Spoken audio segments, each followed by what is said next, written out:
blood on your hands. I am the least likely person to end up in a dark alley, for any reason. I am a prudish rule follower. I avoid conflict at all costs. I live well within my means. I am annoyingly responsible. I work hard, I'm never sick, and I don't take mental health days or in any way inconvenience my colleagues or employer. I pay my bills on time. I pay my taxes before the April deadline. I don't gamble. I don't cheat anyone. I go out of my way to not make others uncomfortable.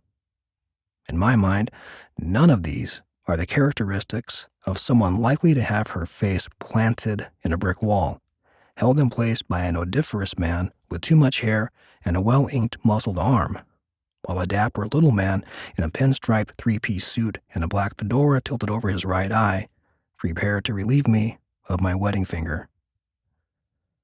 No, clearly not my fault.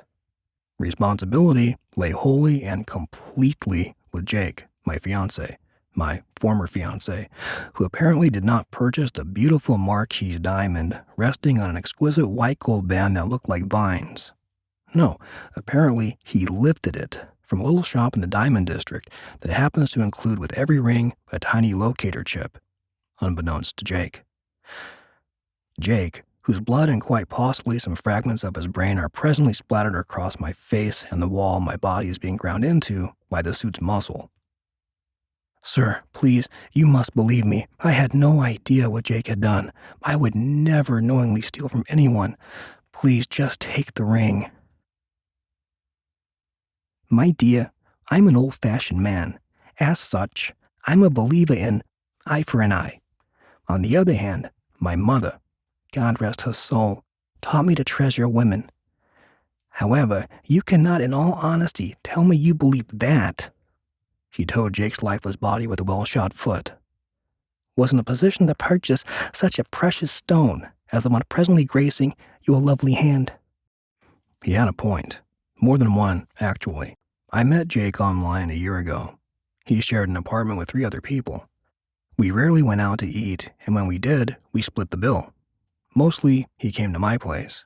I cooked, and afterwards we watched Netflix, then went to bed. We were comfortable together, and he made me laugh all the time. He was a professional comedian, and I thought he was brilliant. But he did count pennies. When he gave me the ring, I thought he had been saving, which would explain his intense frugality. But I am of the school, if it's too good to be true, it probably is. Thing is, sir, I had the ring appraised. It's glass. Suit paused in his finger removal preparations. I don't sell glass. Good try. No, really, I can prove it. I had intended to talk to Jake about tonight.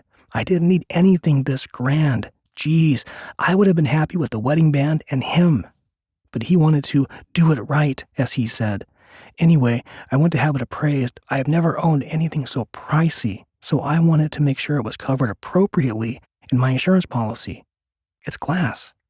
The jeweler's document of authenticity, or lack thereof, as it were, is in the inside pocket of my bag. Sue paused again. Where's your bag? Digging into my stomach, thanks to... I eyed Muscle. Muscle loosened his hold enough for Suit to take the bag from my shoulder. Within moments, he held the, hopefully, finger-saving document in his hand. This is not good. Muscle's hold on me loosened a bit more. The marquise stones are from your cousin's mine, are they not, Theo? There must be a mistake, Mr. Leviathan. I trusted you, Theo. I'm sure there's a simple Before he could finish his sentence, Muscle's blood and brains mixed in with Jake's. I do apologize for the trying evening you've been put through, Miss... Doe. Jane Doe. Funny. Here, take my handkerchief. You don't want to walk the streets of blood on your hands. With that, he walked to his waiting limo and left me alone with 2 dead bodies and a handkerchief, and all 10 fingers intact.